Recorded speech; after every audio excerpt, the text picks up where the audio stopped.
o livro de Apocalipse, e vamos continuar. Hoje nós vamos falar sobre as igrejas do Apocalipse, ali no capítulo 2, capítulo 3, que vai falar sobre as 7 igrejas.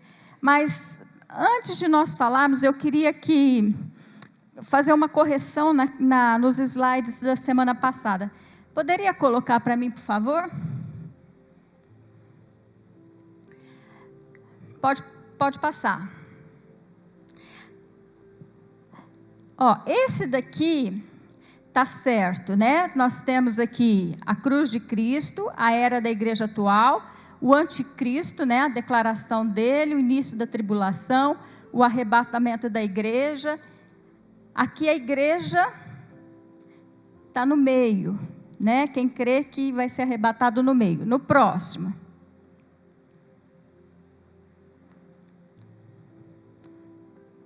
Tá. Aqui é o mesmo, é no meio. Depois, no final, tá? Para quem crê que Jesus vai arrebatar a igreja no final. Então, no slide da semana passada, estava faltando a declaração do anticristo. Então, quem quiser tirar uma foto aí para guardar, estava faltando essa declaração do anticristo, tá? Então, está aqui a cruz de Cristo, a era da igreja atual, a declaração do anticristo, aí começa a tribulação, o arrebatamento da igreja no meio, depois mais 3 anos e meio, né, que aqui é a grande tribulação, a segunda vinda, milênio, juízo final e eternidade. Essa aqui é para aqueles que creem que Jesus vai vir arrebatar a igreja no meio da tribulação, ok? Passa o próximo. Esse é aqueles que creem que Jesus vai arrebatar a sua igreja no final da grande tribulação. Então, é a mesma coisa. A cruz de Cristo, a era da igreja atual. Estava faltando, né? A declaração do anticristo, quando ele se manifesta. Aí inicia a tribulação, os 3 primeiros anos e meio, os três primeiros anos e meio, depois tem o início, os 3 segundos anos e meio, que aqui é a grande tribulação, e o arrebatamento no final desse período de tribulação, logo após a segunda vinda de Jesus, ok? Então, era isso que a gente queria. Ficou faltando nos slides da semana passada só essa declaração do anticristo. Em todos eles você vê essa declaração antes do arrebatamento. Queridos, para nós entendermos, e nós vamos hoje falar sobre as igrejas, né, do Apocalipse, nós precisamos entender que essas igrejas, elas existiram de fato, né? Elas existiram naquela região da Turquia, que hoje é a Turquia, mas elas também têm uma correspondência profética, e elas para os tempos posteriores, e também para nós na era atual. Então, toda vez que nós estudamos essas igrejas, e nós vamos começar a estudar, nós precisamos entender que aquilo que Jesus falou, tanto o elogio, quanto aquilo que ele condenava naquela igreja, né? Nós precisamos entender que tem um fator histórico, que aquela igreja existiu de fato, aquela igreja, ela era, Jesus estava falando para aquela era, mas também ela tem uma correspondência para as eras futuras, cada uma delas. Nós vamos ver que cada uma delas existiu num período, e também com relação a nós, ok? No capítulo 1 de Apocalipse, aqui Jesus, né, João está ali falando que ele estava na ilha de Pátimo, ele ficou exilado naquela ilha, né? E ali ele recebe essa revelação. Então ele começa falando da igreja, ele fala de Jesus. Jesus se manifesta ali, né? E essa manifestação de Jesus não é mais como ele veio quando ele veio aqui na terra, né? No versículo capítulo 1, no versículo 16, diz assim, no verso 13, vamos ler. E no meio dos candeeiros, um semelhante a filho do homem. Esse filho do homem é Jesus, tá? Com vestes talares e cingido, à altura do peito, com uma cinta de ouro. A sua cabeça e cabelos eram brancos como a alva lã. Isso falando de maturidade, né? Alva lã como neve, os olhos como chama de fogo, os pés semelhante ao bronze polido. Aqui fala do caráter dele, né? Como que refinado numa fornalha, a voz como a voz de muitas águas. E aqui ele vai falar que ele tinha na mão as 7 estrelas, que são os anjos, e ele passeava no meio dos candeeiros, que eram as igrejas. Tá? Então, o que nós precisamos entender aqui no capítulo 1 é que João teve essa revelação, ele foi levado para essa ilha e teve essa revelação, fala de Jesus, como Jesus se apresentou a ele, e pede para que ele escrevesse tudo aquilo que ele ia ouvir, para que ele escrevesse e enviasse às igrejas, a essas 7 igrejas, que são essas igrejas que nós vamos estudar. Então nós vamos começar pela primeira, lógico. Vamos capítulo 2, verso 1, diz assim, ao anjo da igreja em Éfeso, escreve, estas coisas diz aquele que conserva na mão direita as 7 estrelas, que anda no meio dos 7 candeeiros de ouro. Olha aqui, novamente ele falando, né? Quem é este que tem as 7 estrelas e que caminha no meio do candeeiro, irmãos? É o próprio Jesus. Conheço as tuas obras, tanto o teu labor como a tua perseverança, e que não pode suportar homens maus, e que puseste à prova os que a si mesmos se declaram apóstolos e não são, e os achastes mentirosos, e tens perseverança e suportaste prova por causa do meu nome, e não te deixaste esmorecer. Tenho, porém, contra ti que abandonaste o teu primeiro amor. Lembra-te, pois, de onde caíste, arrepende-te, volta às práticas das primeiras obras. Senão venho a ti e removerei do seu lugar o teu candeeiro, caso não te arrependas. Tens, contudo, a teu favor que odeia as obras dos nicolaítas, as quais eu também odeio. Quem tem ouvidos, ouça o que o Espírito diz às igrejas. Ao vencedor, dar-lhe-ei que se alimente da árvore da vida, que se encontra no paraíso de Deus. Então, irmãos, novamente, essa carta foi escrita para aquela época, ela tem uma correspondência profética e ela também serve para nós, para o nosso ensino, nosso aprendizado hoje. Então ele começa falando da igreja de Éfeso. Irmãos, a igreja de Éfeso, Éfeso significa desejável. É a igreja do primeiro século, é a igreja que nasceu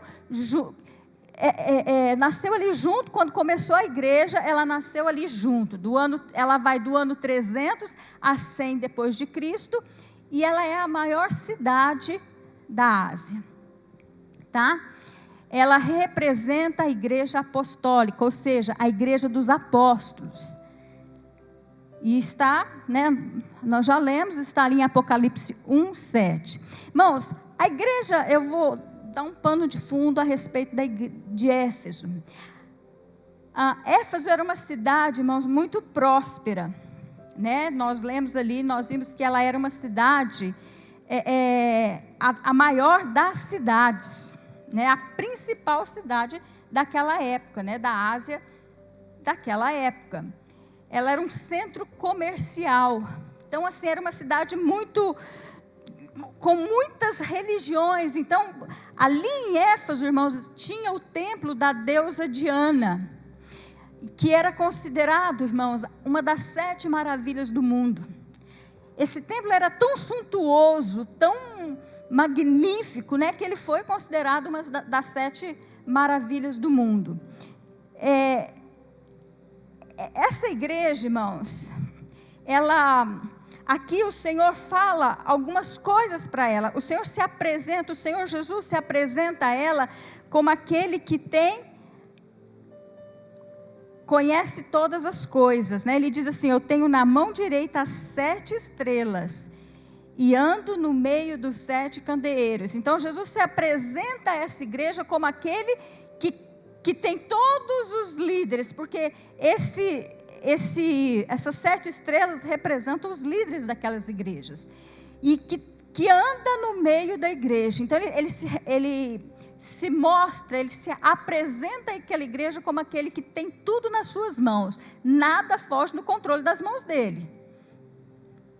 E ele começa, irmãos, elogiando aquela igreja. Ele começa dizendo para ela: olha, porque essa igreja é a igreja do primeiro século, né? Ele fala: eu conheço as tuas obras, tanto o teu labor, a tua perseverança. Era um povo que estava perseverando, que eles não podiam suportar aqueles homens maus, né?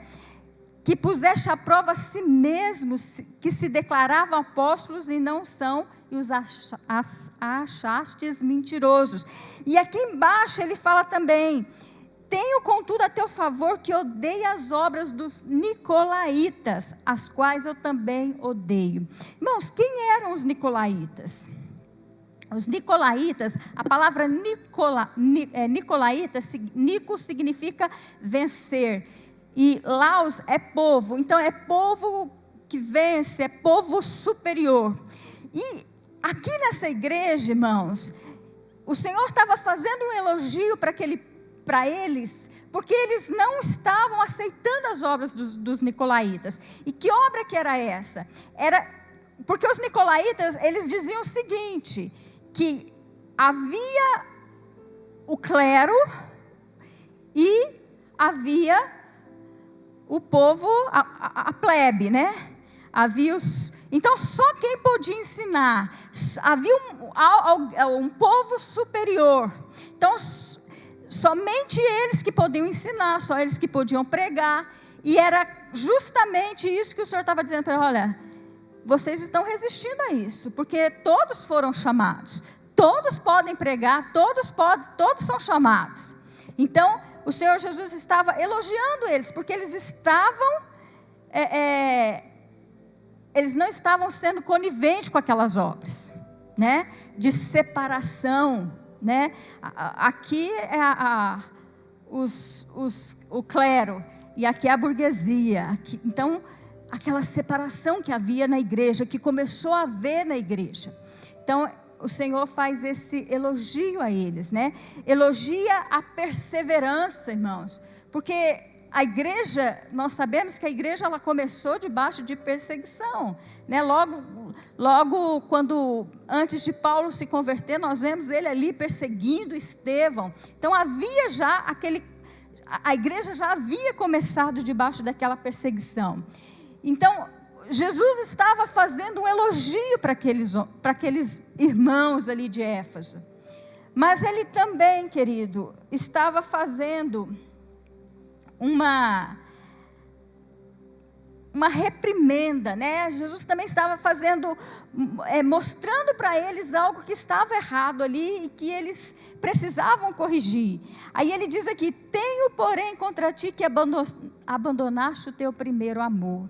Irmãos, além daquele povo, apesar daquele povo ser um povo que estava perseverando, apesar daquele povo ser um povo, irmãos, que estava suportando provas por causa do nome de Jesus, estava ali firmes, né? Eles estavam perseverando, eles estavam fazendo a obra do Senhor, eles estavam rejeitando as obras dos nicolaítas.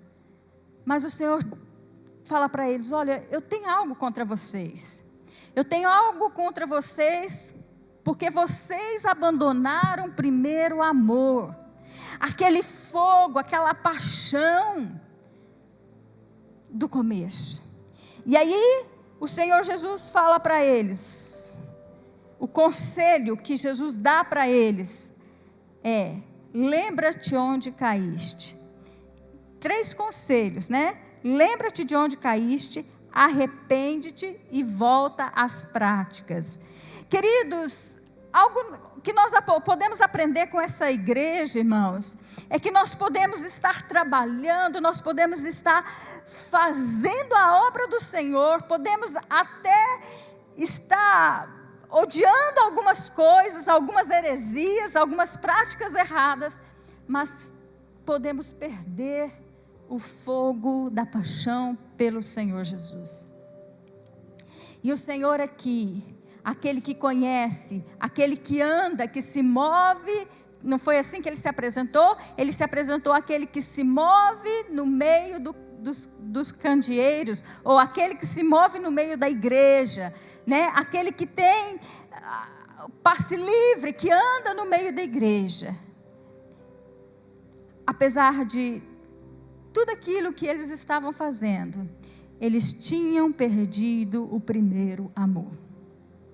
E aí o Senhor diz para eles: lembra-te onde caíste. Sabe, irmãos, nós precisamos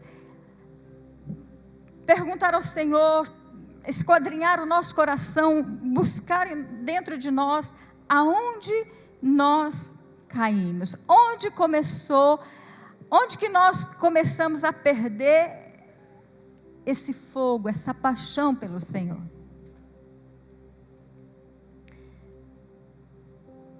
Aí ele diz: arrepende-te. Lembra? Primeira coisa, nós temos o que? Arrepender, lembrar. Segundo, arrepender.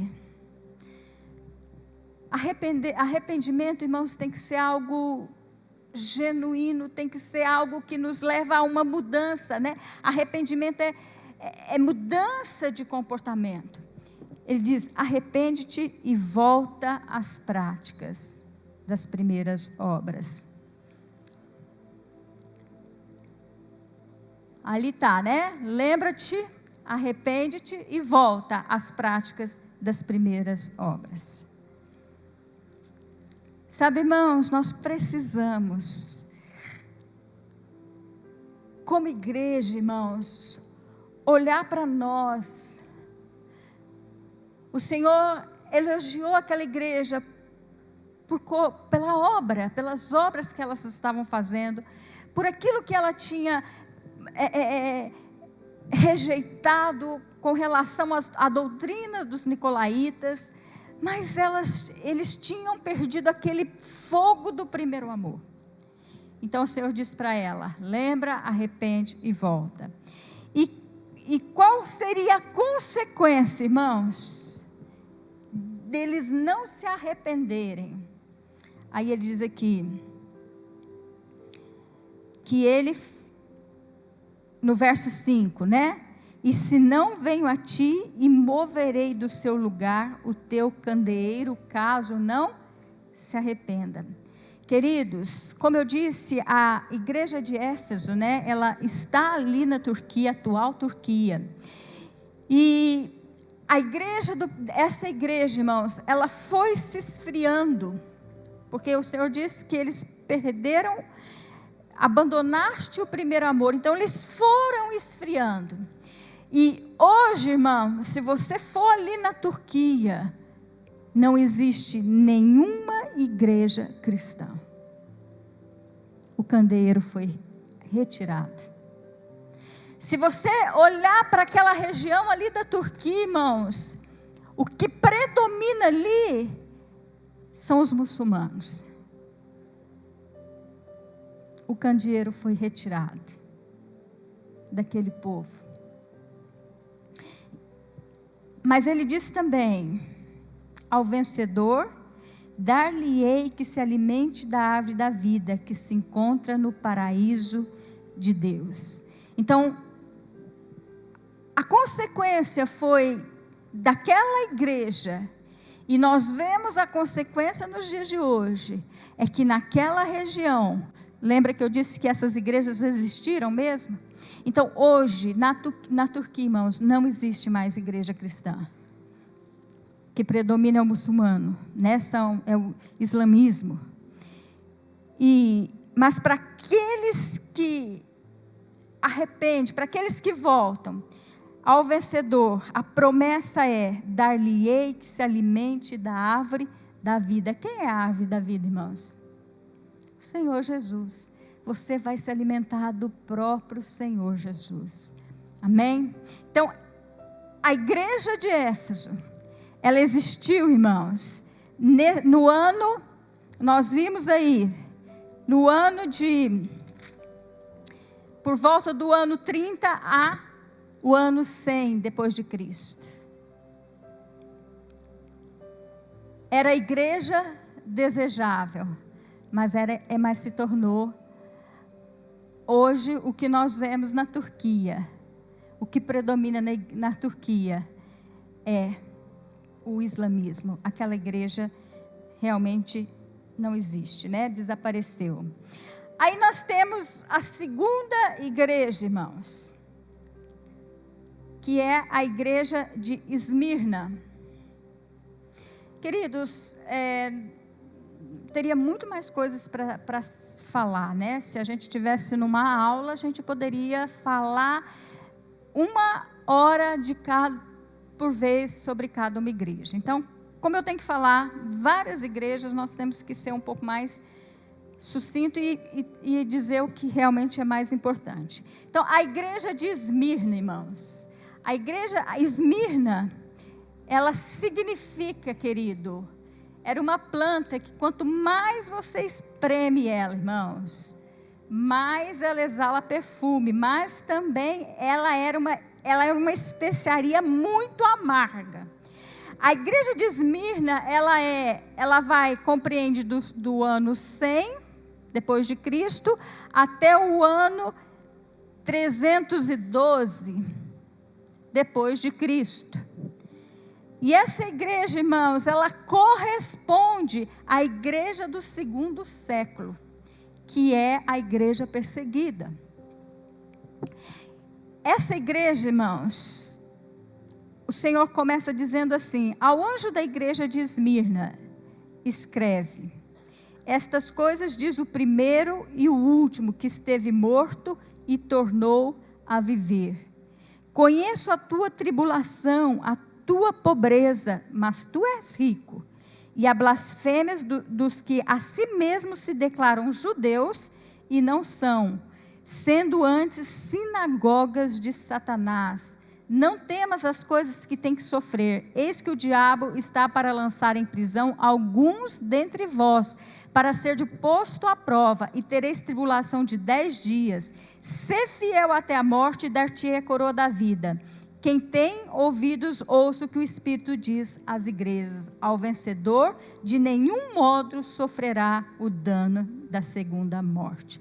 Querido, essa igreja de Esmirna, ela foi contemporânea de João, mas ela aponta para a perseguição que ocorreu no 2º século, tá? Lá em Roma, quando os cristãos eram jogados nos coliseus, irmãos, para serem devorados pelas feras. Muitos cristãos foram mortos, muitos foram enterrados. Eles enterravam os cristãos, irmãos, até a cabeça, deixava só a cabeça de fora para que os animais, né, as bestas, os leões viessem e comessem e devorassem aquelas pessoas. Muitos morreram nessa época. Irmãos, estima-se que mais de 5 milhões de cristãos foram mortos, foram martirizados durante esse tempo dessa igreja, né? Nesses 200 anos.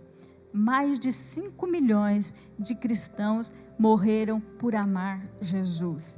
Então, se você olha para essa igreja, nós lemos aqui a história dessa igreja, você vê que Jesus não dá nenhuma reprimenda para ela. Jesus não dá, como diz o outro, Jesus não passa o sabão nela, não fica bravo, né? Não dá nenhuma, não fala nada contra ela, né?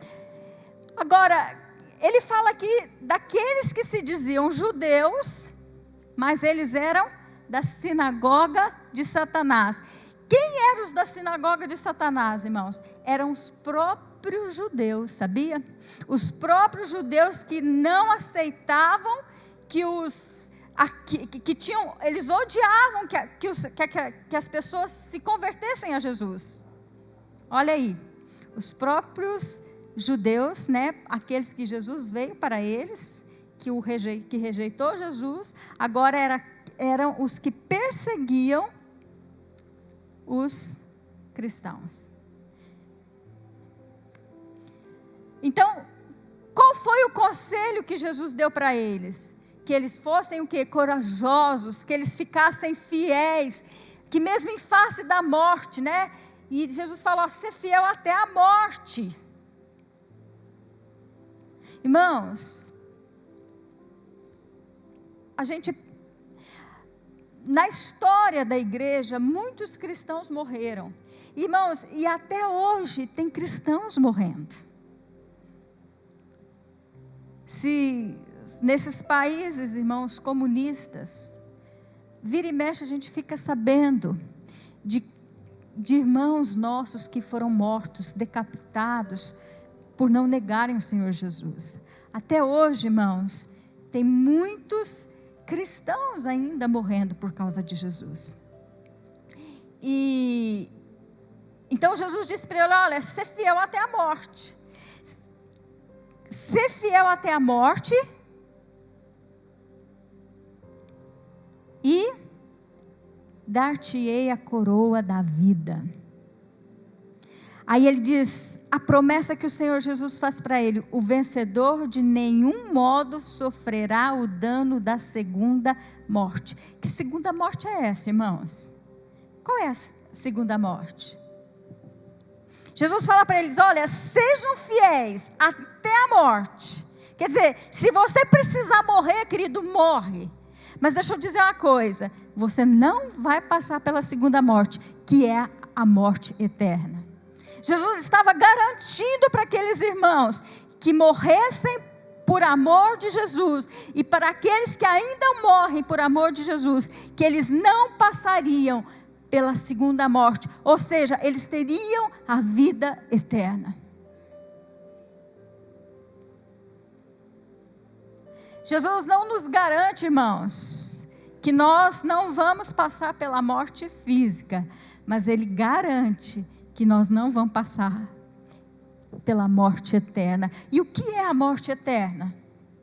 A morte eterna, irmãos, é a separação eterna de Deus. É viver eternamente longe de Deus. É viver... O que é o inferno, irmãos? O inferno é a ausência de Deus. Então Jesus estava prometendo para aquela igreja martirizada, aquela igreja que sofreu, aquela igreja, né, que deu a sua vida. E muitos deram a sua vida, e muitos ainda estão dando a sua vida. O Senhor diz, olha, vocês terão a coroa da vida. Vocês não vão passar pela segunda morte, ou seja, vocês vão passar longe do inferno. Vocês vão viver eternamente comigo. Viver eternamente comigo. Sabe, irmãos, essa igreja, ela é a igreja, como eu disse, a igreja dos mártires, né? A igreja perseguida, a igreja dos mártires. E ela corresponde profeticamente ao segundo século da era cristã, ok?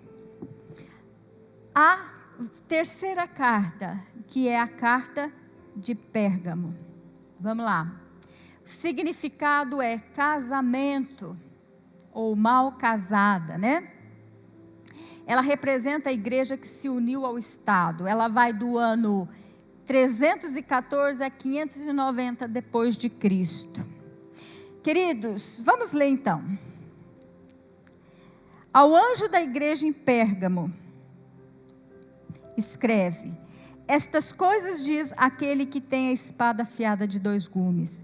Conheço o lugar em que habitas, onde está o trono de Satanás, e que conservas o meu nome e não negaste a minha fé, ainda nos dias de Antipa, minha testemunha, meu fiel, o qual foi morto entre vós, onde Satanás habita. Tenho, todavia, contra ti algumas coisas, pois que tens aí os que sustentam a doutrina de Balaão, a qual ensinava a Balaque a armar ciladas diante dos filhos de Israel para comerem coisas sacrificadas aos ídolos e praticarem prostituição. Outros sim, também tu tens os que da mesma forma sustenta a doutrina dos nicolaítas, de novo aqui, né? Os nicolaítas. Portanto, arrepende-te, e se não, venho a ti sem demora, e contra eles pelejarei contra a espada da minha boca.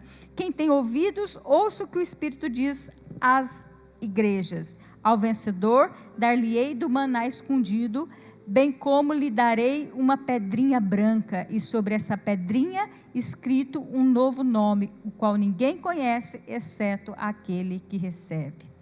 Então, queridos, essa igreja aqui é a igreja que veio daquele período, né, do período da perseguição.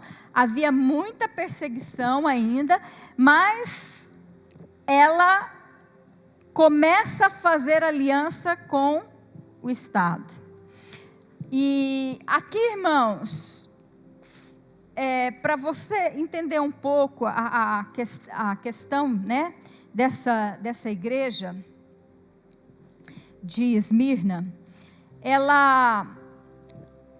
a igreja de Esmirna, irmãos, o que aconteceu aqui?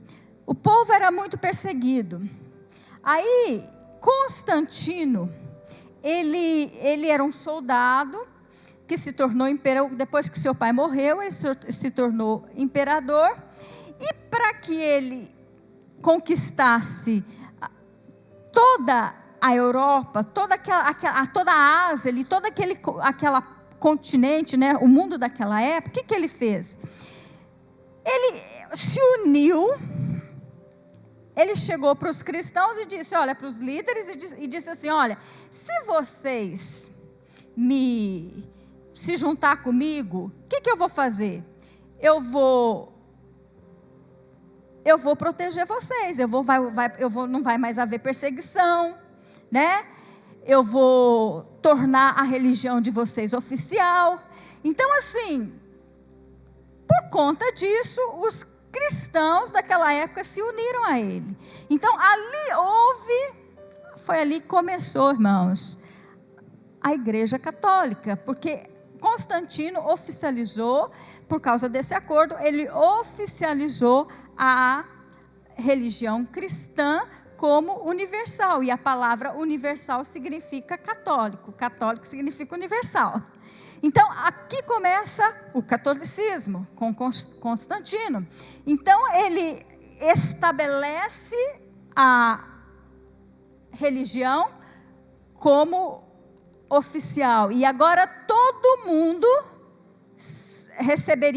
começava até a receber presentes, para se tornar cristãos. Então todo mundo agora queria ser cristão, porque tinha a proteção do imperador.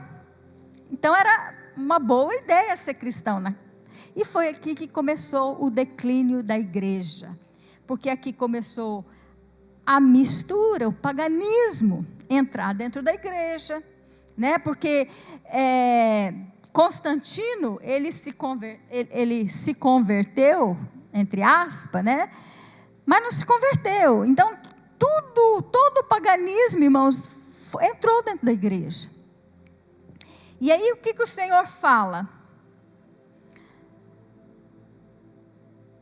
Bom, a igreja volta. A igreja de Pérgamo, né, representa a igreja universal, o período compreendido dos séculos 4 a 6 depois de Cristo, comprometida com o paganismo generalizado e o comprometimento da igreja com o Estado. A igreja andou de braços dados com o mundo.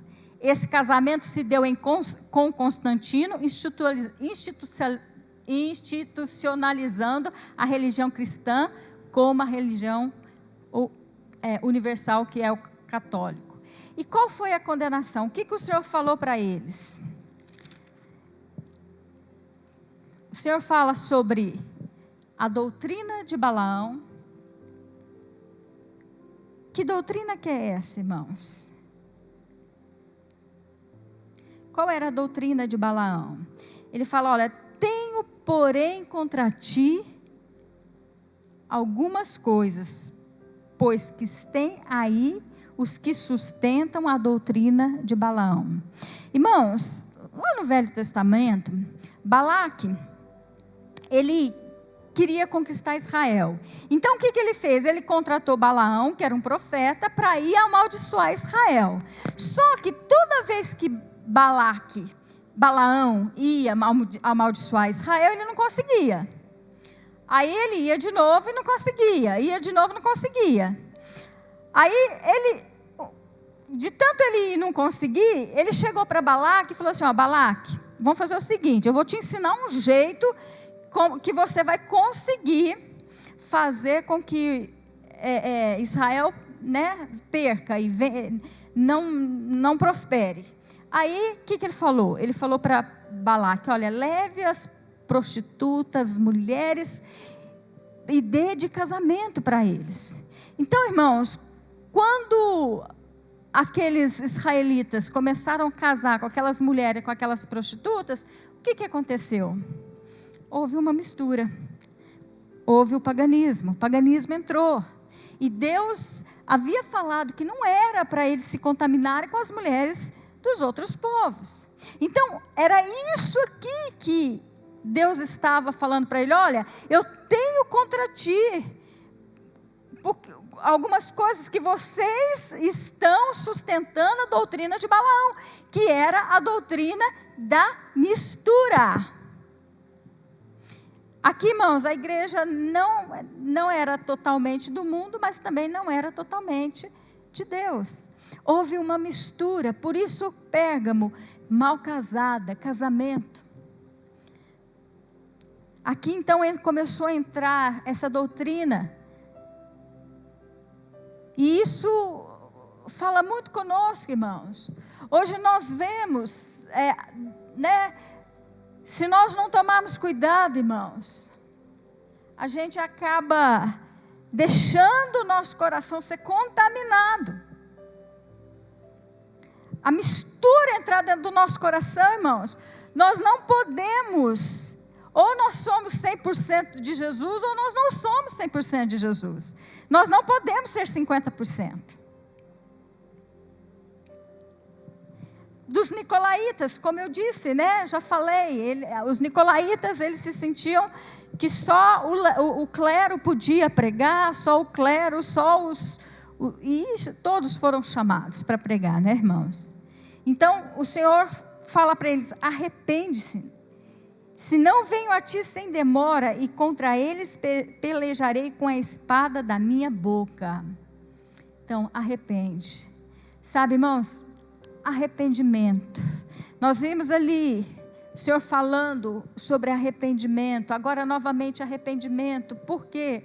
Porque se nós não guardarmos o nosso coração, irmãos, a gente vive com um pé na igreja, um pé no mundo. Era isso, se nós trouxermos isso para nosso tempo, é uma igreja hoje que está com o pé no mundo, outro pé dentro dela.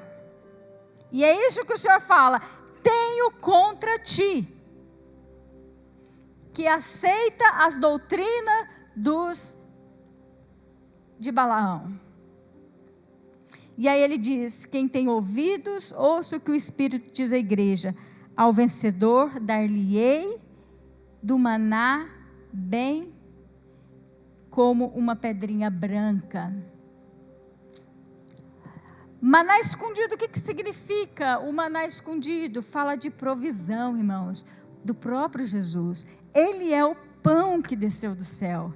É Ele o nosso sustento, Ele é a nossa provisão. Então ele diz assim, olha, para aquele que não vive com o pé no mundo, um pé no mundo, um pé na igreja, você vai ter toda a provisão do nome de Jesus, né? Do maná escondido.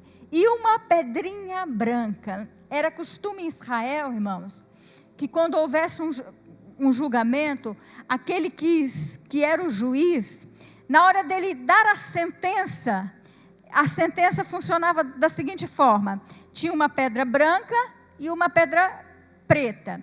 Se ele viesse com a pedra branca, significava que a pessoa estava absolvida.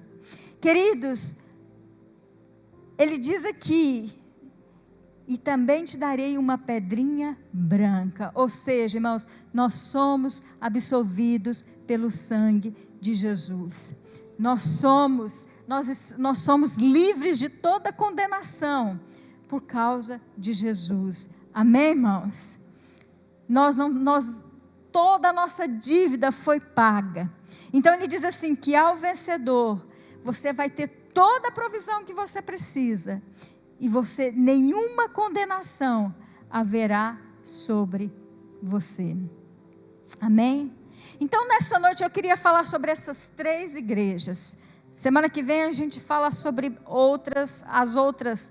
Mas eu queria falar sobre essas 3 igrejas. Sobre Éfeso, a igreja de Éfeso, que foi a igreja que começou com os apóstolos, irmãos, mas que foi se esfriando. Sabe, irmãos, a gente começa tão bem, né? A gente começa a nossa vida cristã tão bem, tão apaixonado por Jesus, tão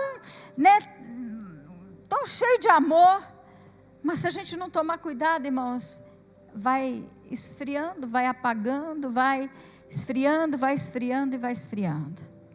Então, essa igreja que começou tão bem, terminou, né, com seu candeeiro retirado, né? A história diz, nós vemos hoje que o candeeiro foi realmente retirado, né? Hoje o que predomina são os muçulmanos. Depois nós vemos a igreja de Esmirna, irmãos, a igreja perseguida, a igreja que não houve nenhuma reprimenda contra ela, porque era uma igreja, irmãos, que se entregou, que morreu, que não teve medo de morrer por Jesus, que verdadeiramente entregou a sua vida por Ele. A igreja dos mártires, a igreja sofredora, a igreja perseguida, a igreja que pagou com a sua própria vida. Quanto nós estamos dispostos, queridos, a morrer por Jesus? Será que essa igreja não fala conosco hoje, irmãos? Será que Éfeso não fala conosco hoje? Será que nós não começamos tão bem? E se nós olharmos para a nossa vida, será que nosso amor já não esfriou? Será que, como a igreja de Esmirna, irmãos, nós começamos será que nós estamos, até que ponto nós estamos dispostos a morrer por Jesus? Queridos, daqui a pouco nós vamos estar falando sobre tribulação, segunda vinda, e tem a corrente daqueles que creem que Jesus vem antes da tribulação. Os pré-tribulacionistas são aqueles que creem que Jesus vem antes, tem aqueles que creem que Jesus vem no meio, e tem aqueles que creem que Jesus vem no final. Não importa aonde Jesus vem, o importante é que nós estejamos prontos. E querido, e se porventura Jesus não vier nem no começo nem no meio, se nós tivermos que passar pela tribulação, será que nós vamos ser como a igreja de Esmirna? Será que nós vamos estar prontos e preparados para morrer por Jesus? Como essa igreja, irmãos, esteve? Será que nós poderemos ouvir do Senhor Jesus, ser fiel até a morte? Será que nós vamos ficar fiel até a morte, irmãos? Ou até a hora que, colocarem um revólver na nossa cabeça, ou sei lá. Então essa é a igreja. E a igreja de Pérgamo, a igreja da mistura, a igreja que tinha um pé dentro da igreja, vamos dizer assim, e um pé no mundo. A igreja que se contaminou, a igreja que não, para se ver livre das perseguições, porque ela vinha daquele tempo de perseguição. Agora, para se ver livre da perseguição, se une ao Estado, se uniu, e com isso ela perdeu a sua essência.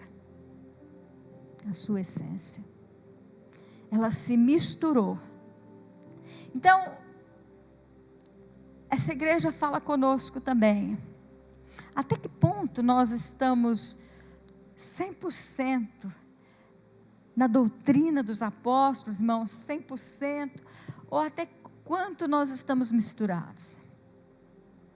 Então eu quero deixar nessa noite essa reflexão, porque o Senhor Jesus, aqui no livro de Apocalipse, Ele começa falando das coisas que viriam, das coisas que iriam acontecer.